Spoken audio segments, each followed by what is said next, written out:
नमस्कार दोस्तों, कैसे हैं आप सभी लोग हैं दोस्तों। आप सभी लोग का दोस्तों इस सेशन में जुड़ने के लिए आप सभी लोग का बहुत बहुत स्वागत है दोस्तों। जैसा कि आप सभी लोग जानते हैं कि हम लोग इस चैनल पे डेली बेसिस पे करंट अफेयर्स को डील करने का काम करते हैं दोस्तों। करंट अफेयर्स को डिस्कस करने का काम करते हैं दोस्तों। तो आज आज जो हम इस सेशन में हाल फिलहाल में अगर जब देखा जाए दोस्तों, तो मेनली जो है 7, 8 और 9 सितंबर, ये 3 दिन का जो करंट अफेयर्स है दोस्तों, ये 3 दिन में जो भी घटनाएं घटी हैं चाहे भी वो नेशनल लेवल का हो, चाहे वो इंटरनेशनल लेवल का हो, चाहे स्पोर्ट जगत का हो, या बैंकिंग हो, फाइनेंस हो दोस्तों, या फिर कोई नियुक्ति हो, या फिर किसी प्रकार का हो, स्पोर्ट का हो, बिजनेस का हो, किसी किसी भी क्षेत्र का हो दोस्तों, उससे जो 7, 8 और 9 सितंबर से जुटी घटनाएं हैं दोस्तों, उसको हम लोग यानी 7, 8, 9 सितंबर 2024, ये 3 दिन का जो भी करंट अफेयर से जो भी घटनाएं हैं दोस्तों, उसको हम डिस्कस करने का काम कर रहे हैं। तो पहला पार्ट हमने ऑलरेडी डिस्कस कर चुका है, उसको अपलोड कर दिया है दोस्तों। ये उसका दूसरा हिस्सा जो है दोस्तों आज हम करेंगे और इसका एक और हिस्सा बचेगा दोस्तों, यानी कि 7, 8 और 9 सितंबर 2024 का जो भी करंट अफेयर्स होगा दोस्तों, ये 3 पार्ट में पूरी तरीके से कंप्लीट हो जाएगा दोस्तों। तो पहला पार्ट हमने ऑलरेडी डिस्कस करने के बाद उसे अपलोड कर चुका हूँ, और ये बचा आज दूसरा पार्ट है दोस्तों। अभी दूसरा पार्ट कर रहा हूँ, उसके बाद तीसरा पार्ट भी है, इसको डिस्कस करने के बाद इसे अपलोड कर दिया जाएगा दोस्तों। तो आइए हमारे साथ जुड़ने का काम कीजिए दोस्तों, और ध्यान देते हैं कि क्या है, एक बार डिस्कस करते हैं, डिटेल में बात करते हैं दोस्तों। तो इसमें स्पोर्ट्स पिछले जो सेक्शन में होगा दोस्तों, पिछले सेक्शन में स्पोर्ट्स जगत से हम लोग जो भी न्यूज़ था दोस्तों, जो भी करंट अफेयर था, उसको हम लोग डिस्कस कर रहे थे। उसी क्रम में, उसी संदर्भ में हमारे अभी स्पोर्ट्स का न्यूज़ अभी ख़त्म नहीं हुआ दोस्तों। इंटरनेशनल लेवल का स्पोर्ट्स का भी हम, और हमारे पास कुछ ऐसा डेटा है, कुछ ऐसे इन्फॉर्मेशन है जिसे हम सभी लोग को बात करना जरूरी है। उसी संदर्भ में दोस्तों ये हमारे पास आपके सामने ये पेज पे नया जो दिख रहा है दोस्तों, स्पोर्ट्स से रिलेटेड ही करंट अफेयर्स है, जिसके हम लोग बात करने वाले हैं, जिसको हम लोग चर्चा करने वाले हैं दोस्त। कहा जा रहा है दोस्तों अभी यूएस ओपन, अगर देखा जाए तो जो लॉन्ग टेनिस होता है, जो लॉन्ग टेनिस में यूएस ओपन का अभी दौर चल रहा था दोस्तों। यूएस ओपन का जो भी यूएस ओपन जो प्रोग्राम होते हैं दोस्तों, जो लॉन्ग टेनिस में एक तरीके से जो चैंपियनशिप होता है दोस्तों, ये जो टूर्नामेंट होता है दोस्तों, वो चल रहा है, वो हाल फिलहाल में ख़त्म हो चुका है दोस्तों।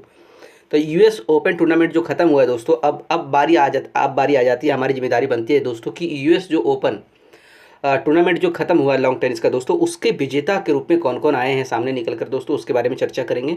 तो उसी के बारे में कहा जा रहा है कि आर्याना सावालेंका, ये नाम याद रखिएगा, आर्याना सावालेंका और जैनिक सिनर, ये 2 नाम है दोस्तों।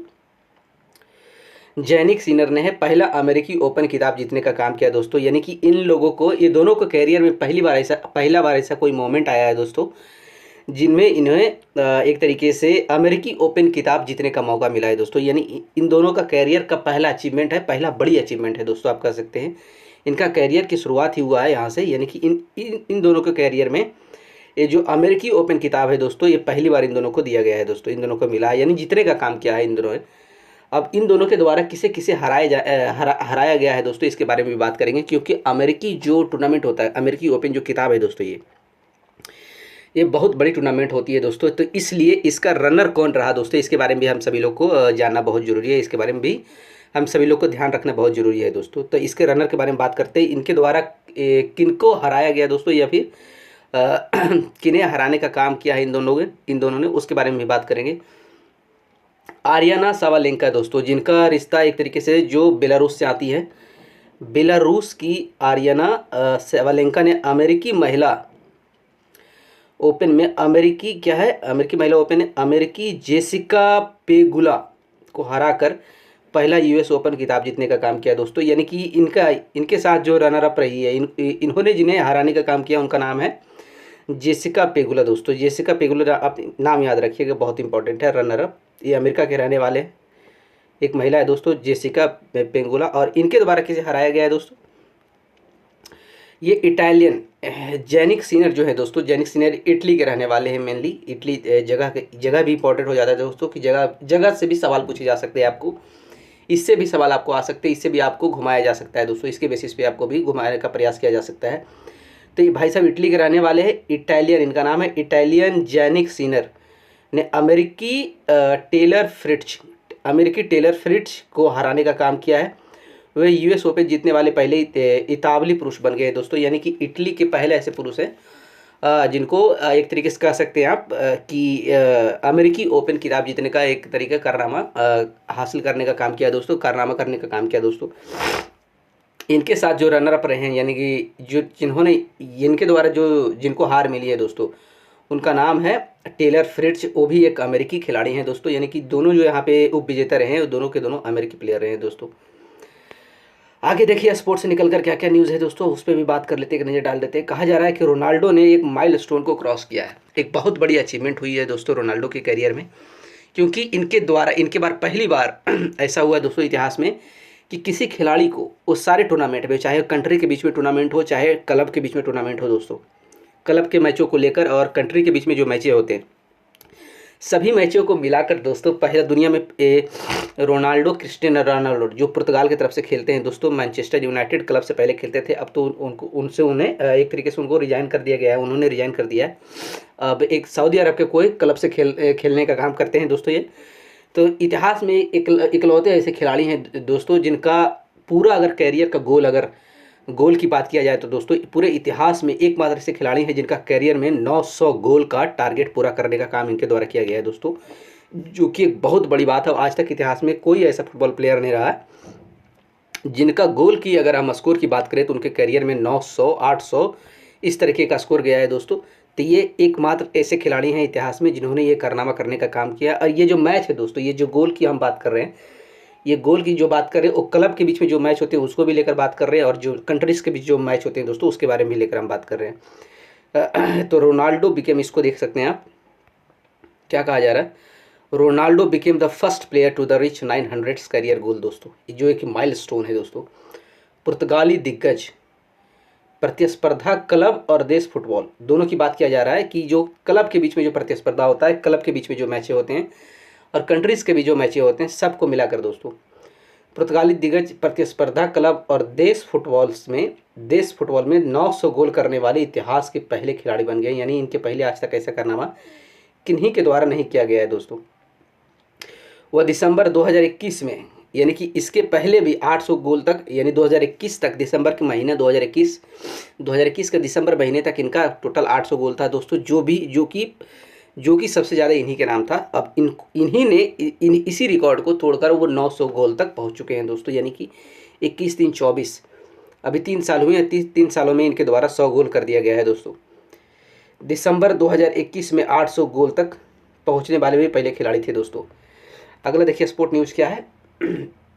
गोवा चैलेंजर्स ने यूटीटी खिताब बरकरार रखा।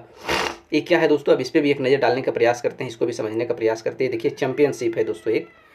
यूटीटी क्या है दोस्तों, जिसको हम बोलते हैं अल्टीमेटम टेबल टेनिस, यानी कि टेबल टेनिस का एक तरीके से कह सकते हैं दोस्तों ये चैंपियनशिप है। जिस प्रकार से आईपीएल का चैंपियनशिप होता है, आईपीएल में कई लीग होते हैं दोस्तों, कई लीग खेले जाते हैं कई मैचों द्वारा आईपीएल, जिस प्रकार का क्रिकेट में आईपीएल होता है दोस्तों, उसी प्रकार का टेबल टेनिस में अल्टीमेटम टेबल टेनिस एक चैंपियनशिप है दोस्तों। उसका आयोजन अभी खत्म हुआ है। अल्टीमेटम टेबल टेनिस है दोस्तों, वो जो चैंपियनशिप है वो गोवा चैलेंजर्स के द्वारा अपने नाम किया गया है दोस्तों। यानी कि पिछले बार भी 2017 में भी इनके द्वारा ही अल्टीमेटम टेबल टेनिस जीतने का काम किया गया था। अब इस बार भी इनके द्वारा ही अल्टीमेटम टेबल टेनिस जीतने का काम किया गया है दोस्तों, इसलिए ये न्यूज़ में है दोस्तों। इसके बारे में डिटेल में एक बार इसको जानने का प्रयास करते हैं, क्या इसके अंदर लिखा गया उसको डिटेल में समझते हैं दोस्तों।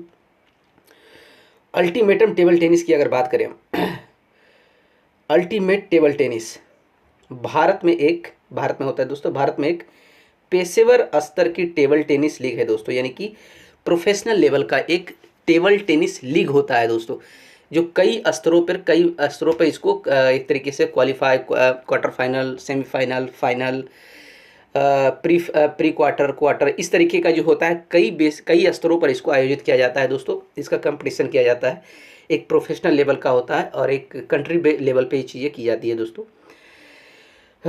2017 में लॉन्च की गई इस लीग में, यानी 2017 से ही इस लीग का शुरुआत हुआ है दोस्तों, इस चैंपियनशिप का शुरुआत हुआ है। इस लीग में टोटल 8 टीमें शामिल है दोस्तों। जैसे आईपीएल में 10-12 टीमें शामिल होती है, उसी प्रकार से टेबल टेनिस जो चैंपियनशिप होता है दोस्तों, इसमें 8 टीमें पूरा शामिल था। इस लीग का आयोजन table tennis federation of India द्वारा किया जाता है। इसका आयोजन किसके द्वारा किया जाता है दोस्तों, टेबल टेनिस फेडरेशन आप कह सकते हैं कि इस लीग का आयोजन जो है दोस्तों table tennis federation of India द्वारा किया जाता है दोस्तों। गोवा चैलेंजर्स, ये नाम याद रखिएगा, इंपॉर्टेंट है। गोवा चैलेंजर्स अपनी किताब का सफलतापूर्वक बचाव करने वाली पहली टीम बनी है दोस्तों। उसने दबंग दिल्ली और टीटीसी को हराने का काम किया, यानी कि ये पिछले बार भी इनके द्वारा एक किताब हासिल करने का काम किया गया था दोस्तों। यानी पिछला जो चैंपियनशिप था ओटीटी का, यानी कि अल्टीमेट टेबल टेनिस का जो चैंपियनशिप है पिछला जो था दोस्तों, वो भी गोवा चैलेंजर्स के द्वारा जीता गया था। इस बार भी गोवा चैलेंजर्स के द्वारा जीता गया है, लेकिन इस बार का जो उपविजेता है दोस्तों वो है दबंग दिल्ली टीटीसी दोस्तों। ये इंपॉर्टेंट है, इसको नाम रखिएगा। इसका जो रनर रहा इस बार का दबंग दिल्ली टीटीसी रहा है दोस्तों। आगे देखते हैं अब किसे स्पोर्ट्स न्यूज़ अभी ख़त्म नहीं हुआ दोस्तों, अभी स्पोर्ट्स न्यूज़ आ रहा है, इस पर भी हम चर्चा करते हैं।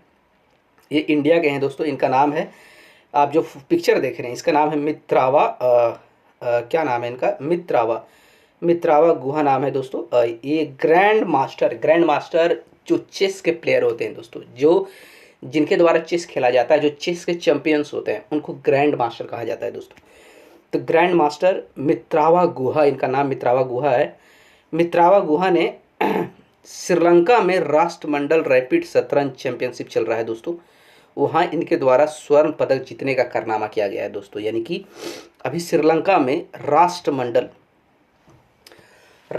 वैसे देशों को कहा जाता है दोस्तों कि वैसे देश जो इंग्लैंड के जो गुलाम रहे हैं, जो ब्रिटिश के अंदर गुलामी किया है, वैसे देश जिस पे ब्रिटिश ने राज करने का काम किया है दोस्तों, राज करने का काम किया, वैसे देशों को राष्ट्रमंडल देशों कहा जाता है दोस्तों। तो राष्ट्रमंडल रैपिड शतरंज चल रहा है, राष्ट्रमंडल रैपिड शतरंज चैंपियनशिप चल रहा है दोस्तों, जो अभी श्रीलंका में आयोजित किया गया था। उस चैंपियनशिप को जीतने का काम एक भारतीय ग्रैंड मास्टर मित्रावा गुहा द्वारा किया गया है दोस्तों।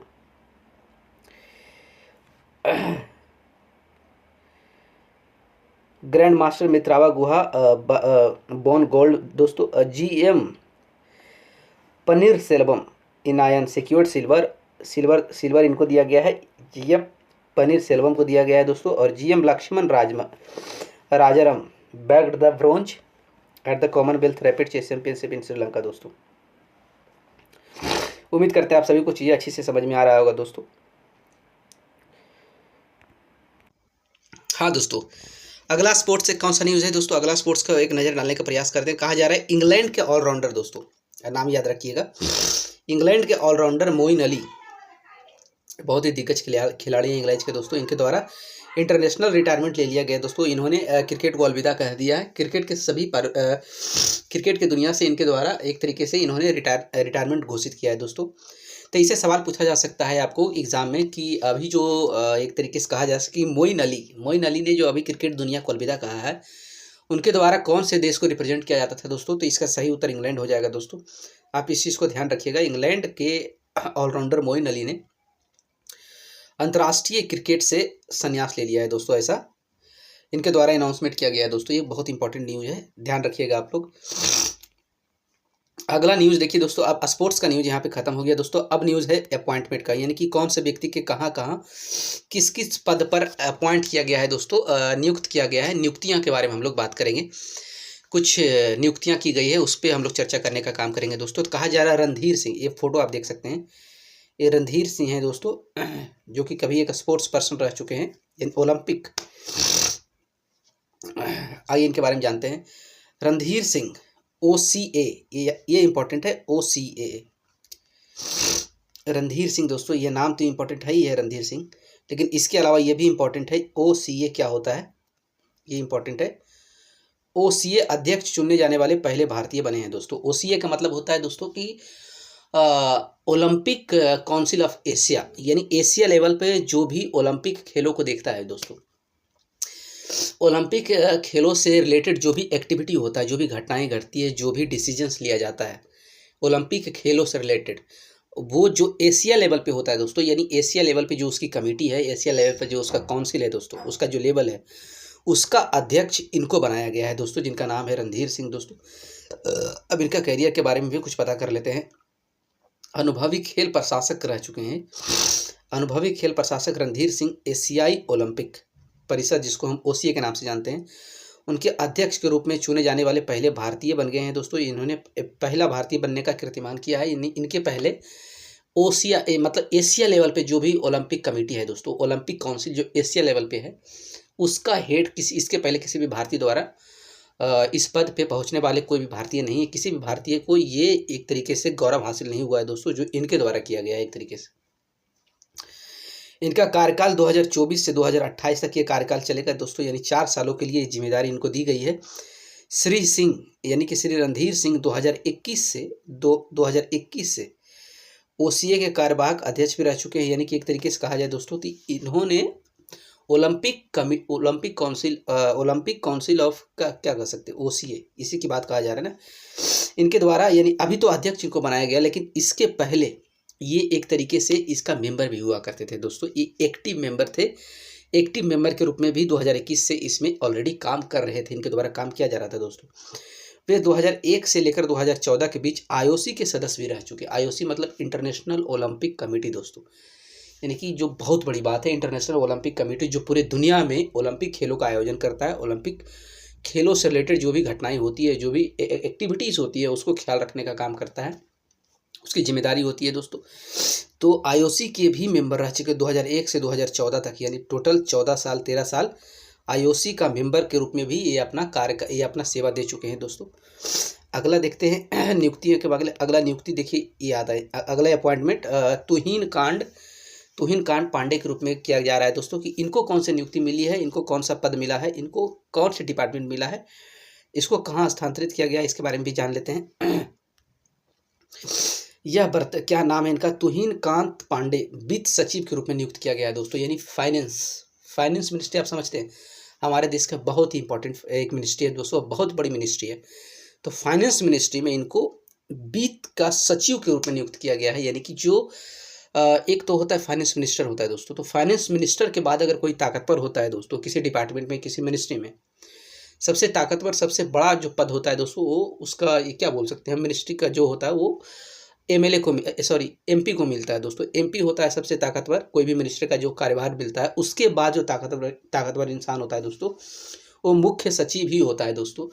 तो वित्त मंत्रालय जो फाइनेंस मिनिस्ट्री है दोस्तों, उनका उस फाइनेंस मिनिस्ट्री का इनको वित्त सचिव के रूप में नियुक्त किया दोस्तों, जो कि बहुत ही पावरफुल एक पोस्ट कह सकते हैं आप, बहुत ही बड़ी जिम्मेदारी का एक पोस्ट होता है दोस्तों। इनके बारे में भी हम जान लेते हैं। वह वर्तमान में क्या कहा गया इनके बारे में, वह वर्तमान में वित्त मंत्रालय में 2 प्रमुख विभागों को, जिसको कहा जा रहा है एक सार्वजनिक उद्यम विभाग और एक होता है निवेश एवं सार्वजनिक परिसंपत्ति प्रबंधन, ये दोनों का प्रभारी सचिव के रूप में कार्य करते हैं दोस्तों। यानी मुख्य सचिव नहीं है, प्रभारी सचिव के रूप में कार्य कर रहे हैं, इनको जिम्मेदारी दी गई है दोस्तों।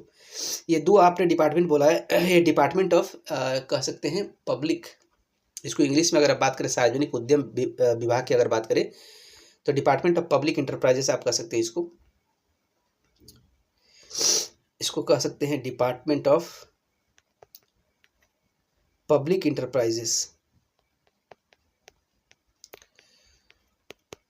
एक तो ये हो गया सरकारी उद्यम विभाग, और एक होता है निवेश एवं सार्वजनिक परिसंपत्ति प्रबंधन, यानी कि इन्वेस्टमेंट डिपार्टमेंट ऑफ कह सकते हैं आप इसको, department of investment and asset management, इसको भी इसे कहा जा सकता है दोस्तों। Department of public and asset management, department of public and asset management, ये दोनों जो विभाग है, जो हमारा फाइनेंस सेक्टर में जो दोनों विभाग है दोस्तों, फाइनेंस मिनिस्ट्री में जो दोनों बड़े बड़े विभाग हैं, उनका ये प्रभारी सचिव के रूप में इनको अपॉइंट किया गया है दोस्तों।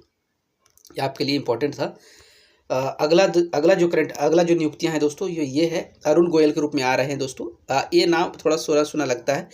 अरुण गोयल कौन थे, इनके द्वारा पिछला कौन सी जिम्मेदारी इनको दिया गया था दोस्तों, इसके बारे में आप कमेंट करके बताइएगा हमें।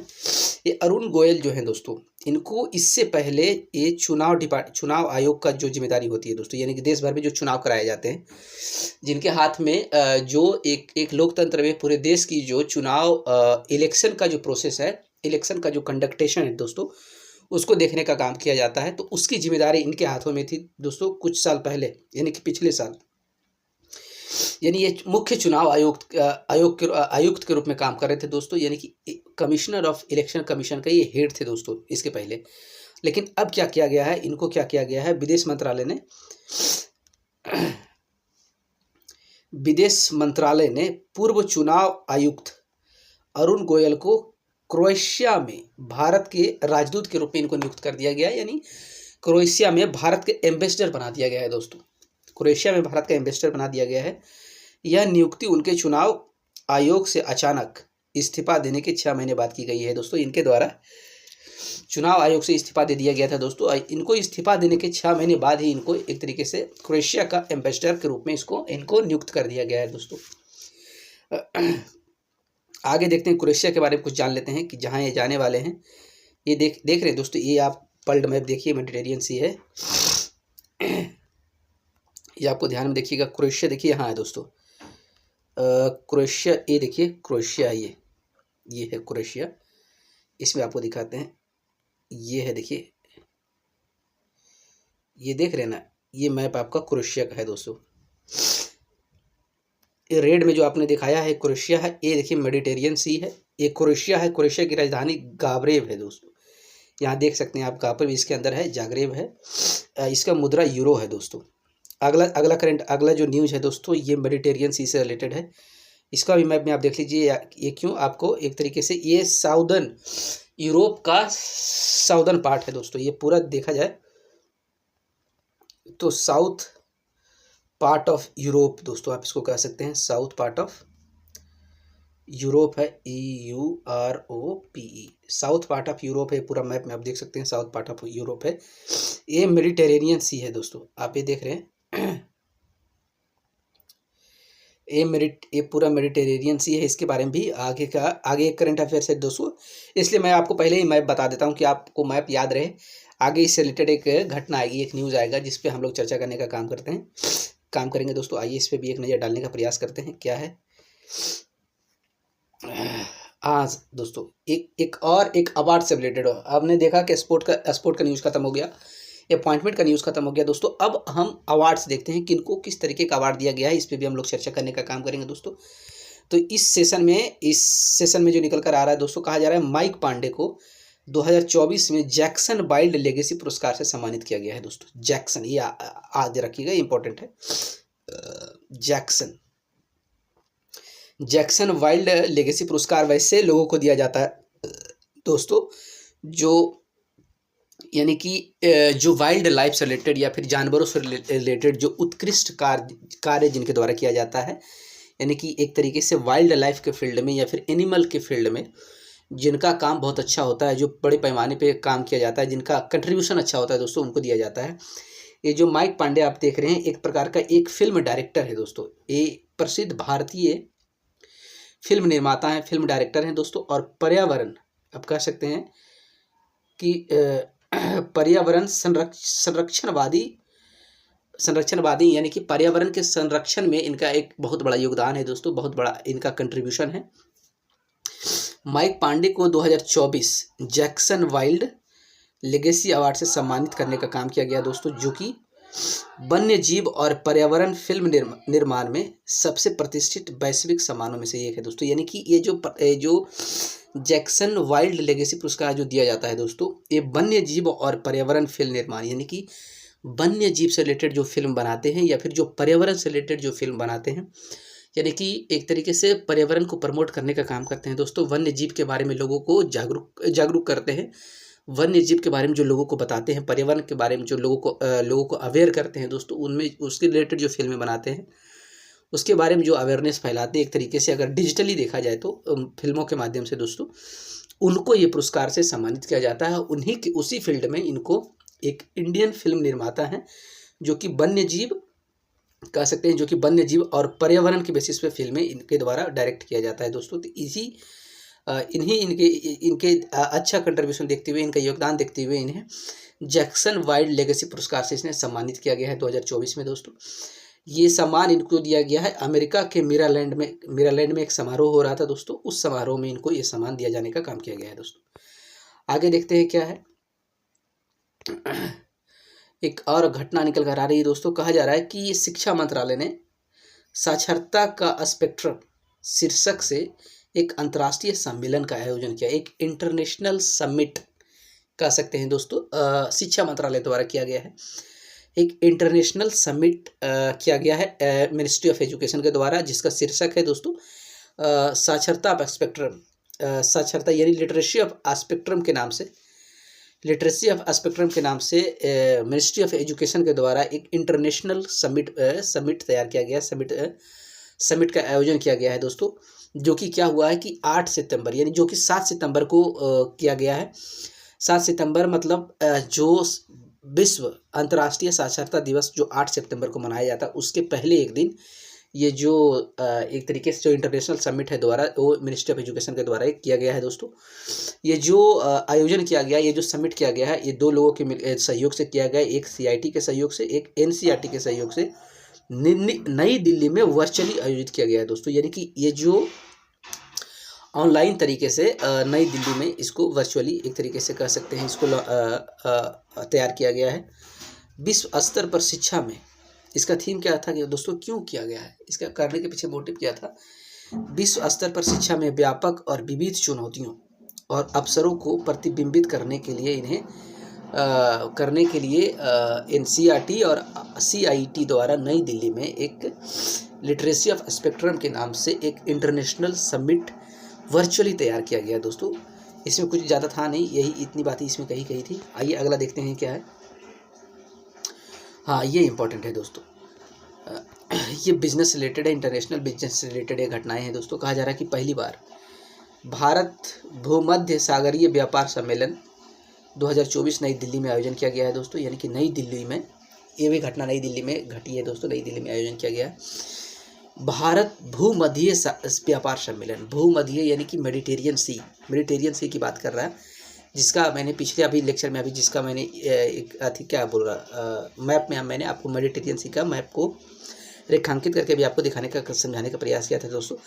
तो मेडिटेरियन सी, उसी मेडिटेरियन सी से रिलेटेड जितना भी बिजनेस होता है दोस्तों, उस बिजनेस का जो सम्मेलन है, उस बिजनेस का सम्मेलन भारत द्वारा आयोजित किया गया है दोस्तों, और वो भी नई दिल्ली में आयोजित किया गया है दोस्तों। CII जिसको बोलते हैं कॉन्फेडरेशन ऑफ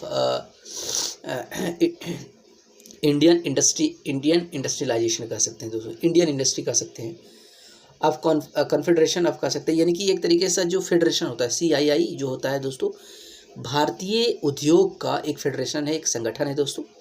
तो इनके द्वारा भारत सरकार के विदेश मंत्रालय के साथ साझेदारी में, यानी कि ये जो योजना है, ये जो घटना है दोस्तों, ये मेडिटेरियन सी से रिलेटेड ये बिजनेस है। यानी कि जो मेडिटेरियन सी में जो व्यापार होते हैं उससे संबंधित है दोस्तों। तो ये एक तरीके से देखा जाए तो ये विदेशी मामला है, ये बाहर की मामला है।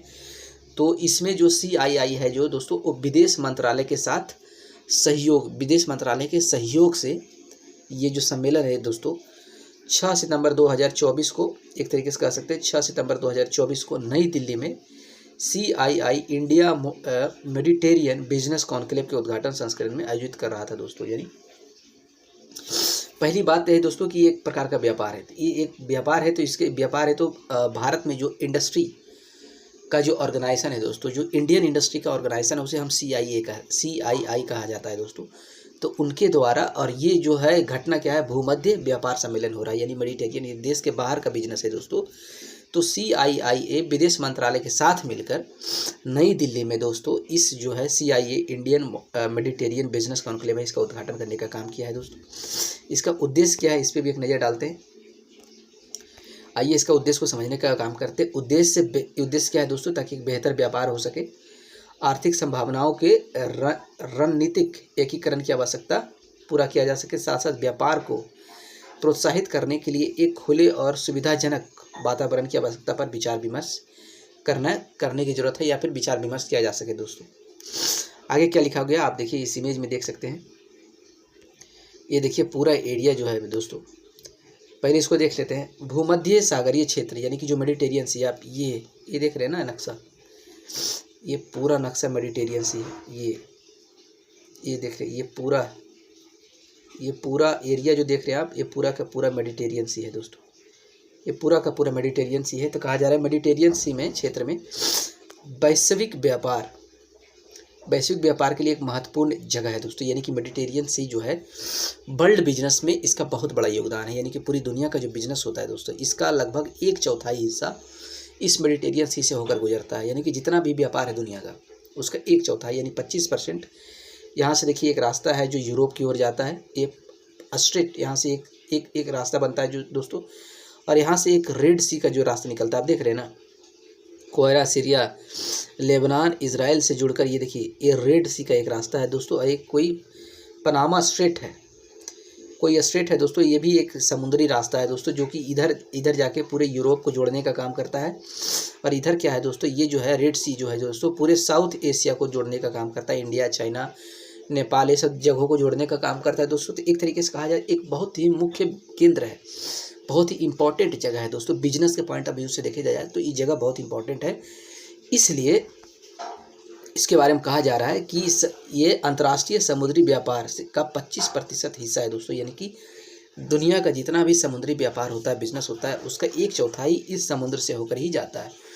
यानी कि यूरोप जाना हो तो इसका सहायता आपको लेना पड़ेगा, अगर साउथ एशिया जाना हो तो इसका सहायता ही लेना पड़ेगा दोस्तों। इंडिया, चाइना, ये सब जगहों पे जाना है, काठमांडू, नेपाल, ये सब जगह जाना है, तो इसी से होकर आपको इस तरीके से या फिर इस तरीके से यूरोप जाना हो, एशिया जाना हो, इसी की सहायता लेना पड़ेगा दोस्तों। इसलिए कहा जाता है कि सी रूट से जितने भी पूरे दुनिया में बिजनेस होते हैं, उसका 1/4 बिजनेस यहाँ से होकर गुजरता है। इसमें इंडिया का बहुत बड़ा कंट्रीब्यूशन है दोस्तों, इसमें इंडिया का बहुत बड़ा फ़ायदा हुआ है, इंडिया का बहुत बड़ा व्यापार है दोस्तों। आप यहाँ पे ध्यान से देख सकते हैं कि जो भूमध्य सागरीय देशों हैं दोस्तों, यानी कि जो मेडिटेरियन सी का जो कंट्रीज़ के साथ भारत के कुल व्यापार 2017 में 48.60 बिलियन अमेरिकी डॉलर था दोस्तों, जो कि 2022 में दोगुना होकर 83.20 मिलियन डॉलर हो गया है दोस्तों। इन जो मेडिटेरियन देश से भारत का व्यापार दिन प्रतिदिन एक तरीके से 2017 यानी 7 कितना हो गया 5 सालों में मेडिटेरियन देशों से भारत का बिजनेस 2 गुना हो चुका है दोस्तों। इसलिए जगह इंपॉर्टेंट था, इसलिए इसका न्यूज़ भी इंपॉर्टेंट था दोस्तों, इसलिए मैंने आप सभी लोग के साथ इसको डिस्कस करने का काम किया है।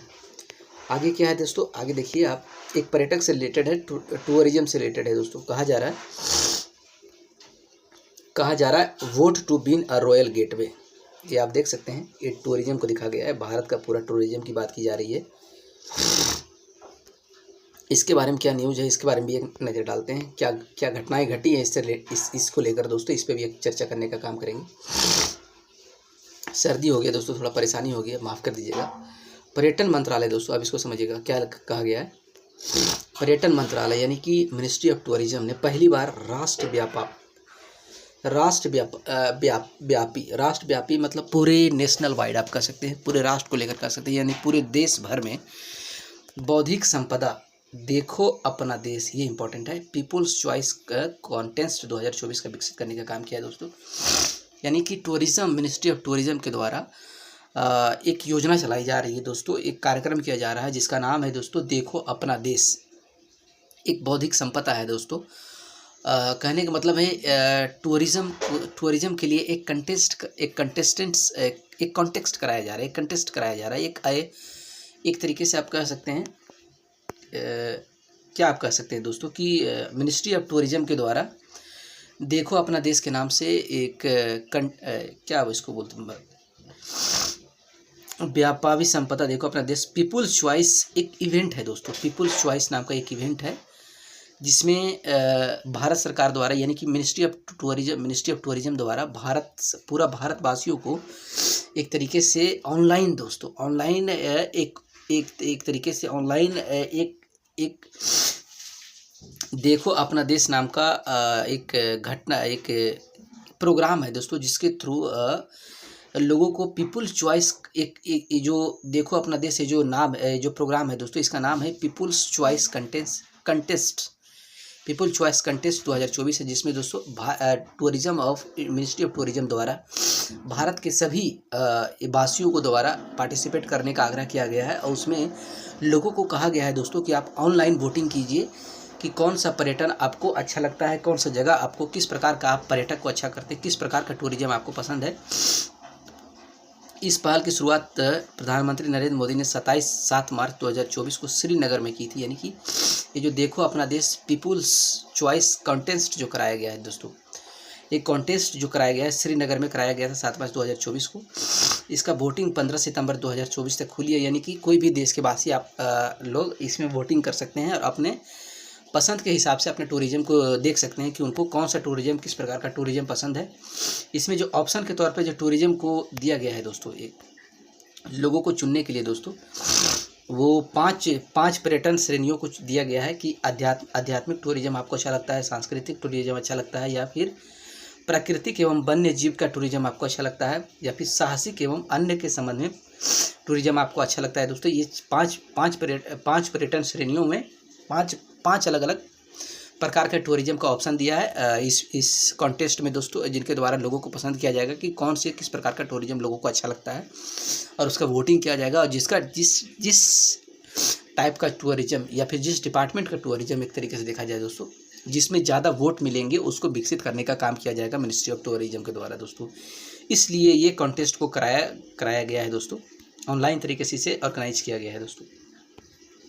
अगला करंट अफेयर्स के रूप में क्या है दोस्तों, कहा जा रहा है कि इंडिया का पहला silicon carbide manufacturing facility Orissa में सेटअप किया गया है दोस्तों। ये नाम याद रखिएगा, नाम इंपॉर्टेंट है। सिलिकॉन क्या है दोस्तों, सिलिकॉन कार्बाइड का मैन्युफैक्चरिंग लगाया जाएगा, यानी फैक्ट्री लगाया जाएगा दोस्तों, जिसका मैन्युफैक्चरिंग का काम किया जाएगा, यानी सिलिकॉन कार्बाइड का प्रोडक्शन का काम किया जाएगा, उसे बनाने का काम किया जाएगा, उसका निष्कासन का काम किया जाएगा। ये पहली बार पूरे देश में उड़ीसा में इसको सेटअप करने का काम किया गया है। अब कहाँ काम किया गया है, क्या इसके बारे में भी हम लोग डिटेल में जानते हैं। उड़ीसा ने भारत की पहली सिलिकॉन कार्बाइड सुविधा का उद्घाटन किया है दोस्तों। उड़ीसा के मुख्यमंत्री मोहन चरण मांझी, ये जो आप इमेज में पहले मैंने आपको दिखाया दोस्तों, वो पिक्चर में वही थे। उड़ीसा उनके द्वारा ही उद्घाटन किया गया है प्रोग्राम को, इवेंट को दोस्तों। उड़ीसा के मुख्यमंत्री मोहन चरण मांझी ने उड़ीसा में 620 करोड़ रुपये में, ये अमाउंट याद रखिए, अमाउंट बहुत इंपॉर्टेंट होता है, 620 करोड़ रुपये के निवेश से स्थापित होने वाला भारत की पहली सिलिकॉन कार्बाइड विनिर्माण सुविधा के शिलान्यास समारोह में भाग लिया है दोस्तों। यानी कि देश में पहली बार ऐसा हुआ है कि सिलिकॉन कार्बाइड का मैन्युफैक्चरिंग का काम किया जाएगा, इसका प्रोडक्शन की शुरुआत की जाएगी दोस्तों। ये देश में पहली बार हुआ है, एक तरीके का स्टेट नहीं बल्कि एक नेशनल न्यूज़ है दोस्तों। आगे इसमें क्या कहा गया उस पर भी एक नज़र डालते हैं। इस परियोजना को भारत को सेमीकंडक्टर पावर इलेक्ट्रॉनिक्स प्रौद्योगिकी में अग्रणी RIR पावर इलेक्ट्रॉनिक्स लिमिटेड द्वारा EMAC पार्क इनफॉबली भुवनेश्वर में विकसित किया जाएगा। ये जगह का आप देखिए कहाँ इसको बनाया जा रहा है और किसके द्वारा बनाया जा रहा है, ये इंपॉर्टेंट है। इस परियोजना को भारत की सेमीकंडक्टर पावर इलेक्ट्रॉनिक्स प्रौद्योगिकी में अग्रणी, यानी कि जो सेमीकंडक्टर यानी सिलिकॉन कार्बाइड एक प्रकार का सेमीकंडक्टर होता है दोस्तों, तो इस फील्ड में जो सबसे अच्छा जो कंपनी है दोस्तों, उसका नाम आ रहा है दोस्तों RIR पावर इलेक्ट्रॉनिक्स। ये नाम इंपॉर्टेंट है, इसको मैं इससे नहीं बल्कि इसे कर देता हूँ। RIR पावर इलेक्ट्रॉनिक्स लिमिटेड द्वारा इसके EMO पार्क, ये जगह का नाम भी इम्पोर्टेंट है दोस्तों। जगह का नाम है EMC पार्क इनफॉबली, EMC पार्क इनफॉबली दोस्तों। ये आप देख सकते हैं, इनफॉबली भुवनेश्वर में इसको विकसित करने का काम किया जा रहा है। इस जगह को आप याद रखिएगा, जगह बहुत इंपॉर्टेंट है। अगला क्या कहा जा रहा है दोस्तों, अगला न्यूज़ में कहा जा रहा है बायो जो प्रोडक्ट होता है, बायो बेस्ड प्रोडक्ट जो होता है दोस्तों, भारत की पहली जैव हाइड्रोजन परियोजना तैयार की जा रही है। जैव हाइड्रोजन मतलब बायो हाइड्रोजन का प्लांट लगाया जा रहा है दोस्तों। आप कह सकते हैं इसको बायो हाइड्रोजन का